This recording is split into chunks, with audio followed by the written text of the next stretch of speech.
Voilà. Là, c'est l'outillage, je pense, minimum pour changer un pneu, réparer un pneu, changer la chambre à air, sur le bord de la route, dans un chemin, seul. Je précise bien seul.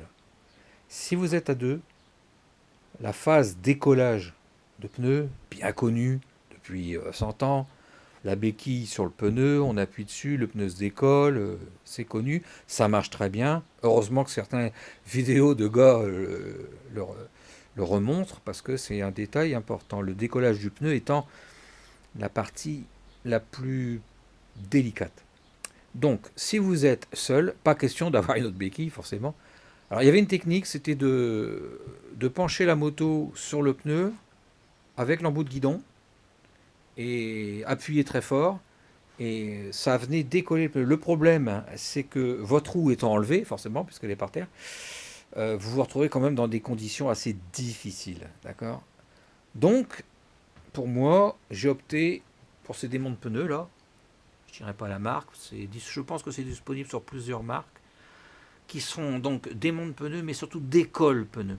Avec un système de levier l'un dans l'autre. Pour moi, franchement, ça m'a changé la vie.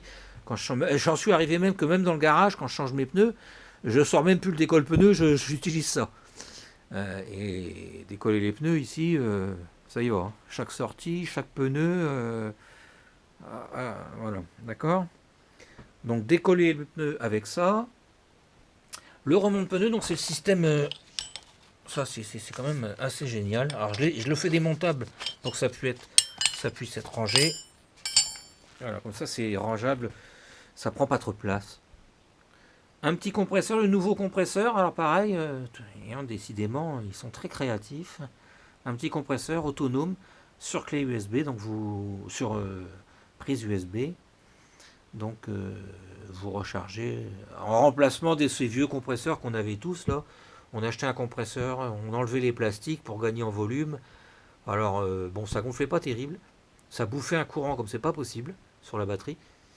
Une petite bouteille avec un peu de liquide du liquide vaisselle avec un peu d'eau, hein, autrement c'est très difficile.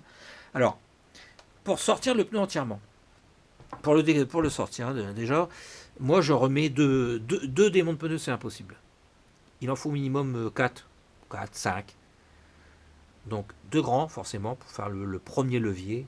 Et après, en relais, on prend les petits démonts de pneus et on finit comme ça. Donc on monte les 5 d'un coup, hein, ou les 4 d'un coup. Des protections de jantes, parce que moi, il est hors de question de rayer la jante. Ça a été changé des dizaines de fois sur mes roues. Il n'y a pas un star, il y en a un petit de temps en temps, mais c'est vraiment très léger. Hors de question de rayer mes roues. Donc protection de jantes, très connu. Cela, hein, ce modèle-là, très connu. Et moi, je rajoute forcément, comme je rajoute des petits démonts de pneus, j'ai fait des petites plastiques, des petites cales plastiques toutes simples avec un vieux bidon. Elles sont repérées parce qu'une fois j'ai remonté, j'en avais oublié une dans le pneu. Obligé de remonter, de redémonter. Le bloc talon, ça c'est génial, ça permet quand vous remettez le pneu qu'il ne sorte pas.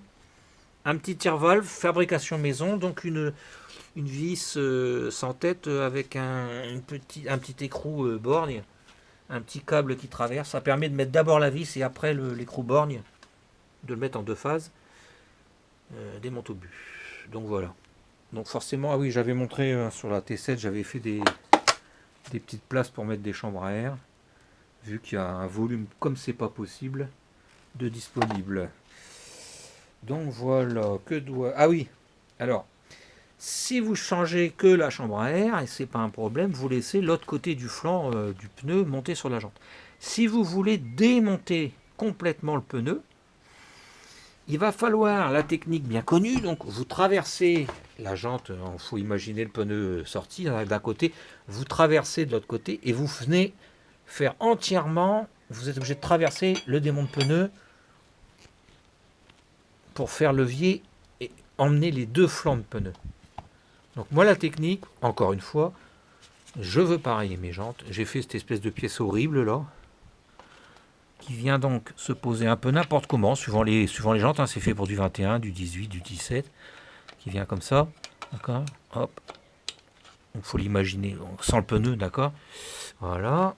Et donc ça permet, une fois que vous allez faire l'arrondi complet, de ne pas marquer la jante à cet endroit-là. Avec la petite sacoche qui va bien. Voilà. L'équipement minimum pour moi. Alors forcément, comme je répète, c'est lourd. C'est lourd, mais je vois pas beaucoup d'autres solutions pour sortir un pneu seul sur le bord de la route ou dans le chemin. À deux, forcément. Alors paraît-il que la meilleure solution, c'est le téléphone du copain. Vous avez un téléphone et vous appelez le copain, il vient vous chercher avec les staffettes et la remorque. Là, forcément, c'est le meilleur outil. Et il y a le bip-mousse. Mais le bip-mousse, c'est un autre sujet. La moto faisant 200 kg, prenant 200 km/h à peu près. Ces engins-là, avec des bip-mousse, il y en a qui le font. Mais c'est un autre sujet. Allez, bye.